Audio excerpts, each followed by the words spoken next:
If you want to do sports, you gotta fight for it. And don't let people say, oh, we're not gonna allow you to do this just because you have a disability, all right?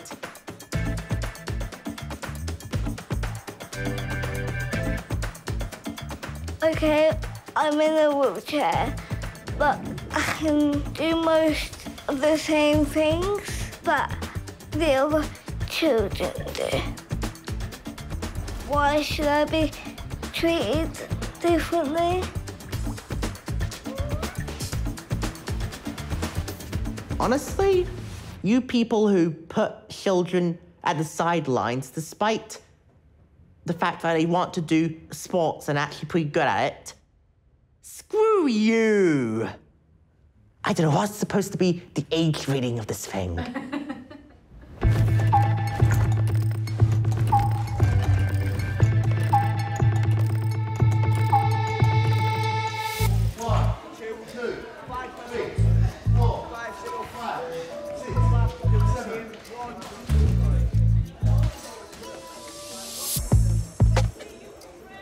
'Sup everyone, name's Marley Morgan and I'm 14 years old. My hopes for the future are go to university, get a few degrees, you know. But if I want to be ambitious, I could become like a boxer, you know. Probably go into like championships and all that.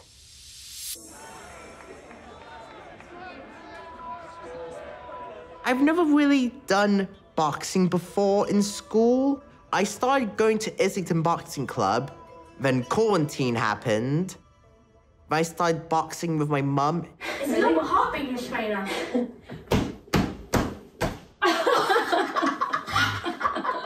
What have I learnt from being Marley's mum? That no 2 days are the same, that no 2 autistic children are the same. I think being a parent changes everybody. I wasn't prepared for how much this would have changed me, to be honest with you, though. I call Marley the King. That's what I call him all the time. He just, Dad, call me by my name. No, you're a king, mate. Like, you're super great. Back when Marley first started, he didn't want to compete. I'm not good enough. Good boy. Yeah.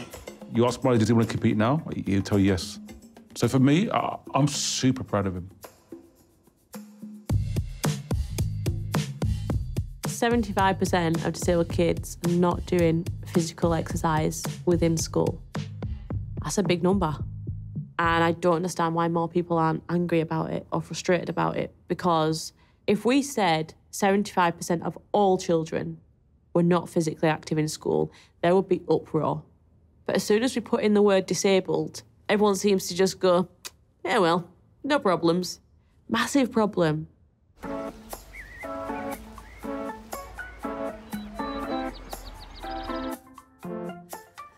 So, Tammy, what have you been learning in English?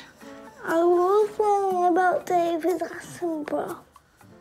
Has he got a favourite animal, do you think? Yeah. His favourite is meerkats. It's not like your favourite animal, a tiger. No. They might have you for breakfast. Probably. I think, oh, give me. I'm Tammy. I'm 11 years old. I don't know how to introduce myself, but that's it, basically.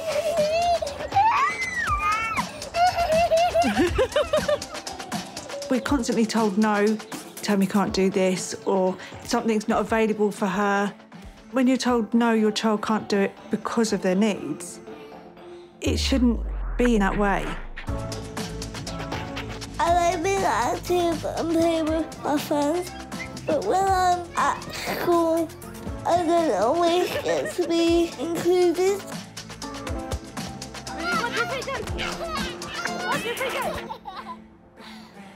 I haven't found a sport that I really like and been able to access it.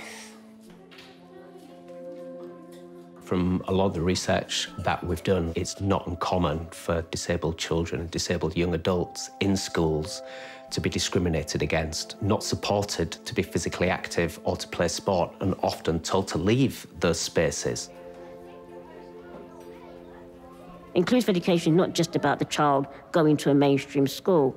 It is about the child being able to access the full school life, the external activities that come with that inclusive education experience.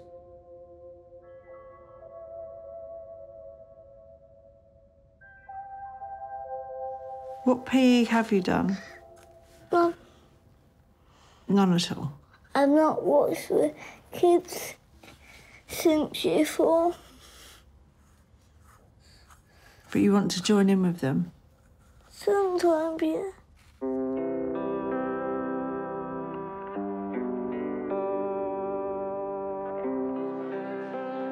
%, it's not the teacher's fault. They don't get provided with the equipment or the facilities. And they also don't have the training, you know, they don't have the knowledge to know how easy it is to adapt a PE lesson to suit everybody. Teachers aren't given the time now to focus on, you know, one-on-one and focus on certain students. And that's why the disabled students kind of just get swept away. Like, let's move them out the way. Everyone else can do this, so that one student doesn't matter. But actually, if we're just telling one student that they don't matter, that's what they go through life believing. Marley felt really isolated. I saw his confidence drop from primary school to secondary school quite a lot. We went to one particular school that said that they do things slightly differently. I didn't see where Marley would be, I just knew he was going to be in a smaller class and that he would be merged in the rest of the school in time. So I decided to send Marley there.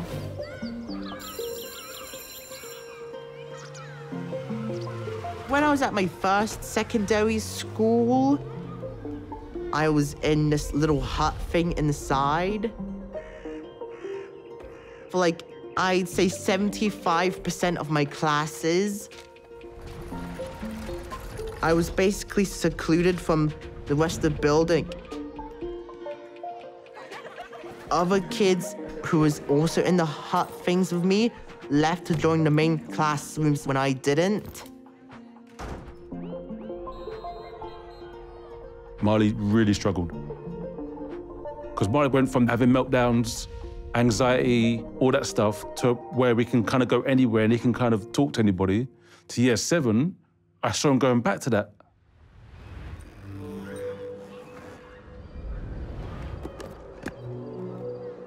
I started eating lunch by myself. Like, I tried to find the most secluded, most nobody's here spot.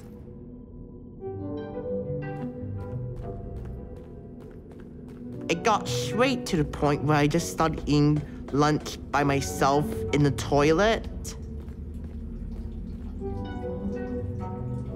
I was just feeling really down.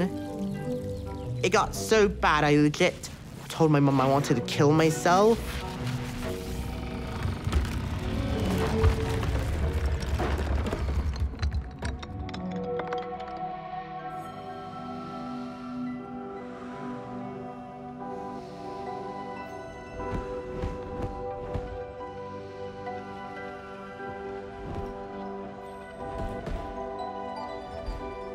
I don't want any child to ever feel like they're excluded. I don't want any child to ever have to sit in a separate room again or not be given the chance to be included. Because I've done that, I've lived it, and I've been there, and it feels rubbish. Do you think if you didn't have Becky, you'd want to sit in your wheelchair? Why not? Because I would be all alone. There's nothing worse than sitting in a room and seeing everyone's school uniforms around you while you're sat in your school uniform and they're all in PE kit. I remember that feeling vividly. You're just sat in an empty classroom full of clothes.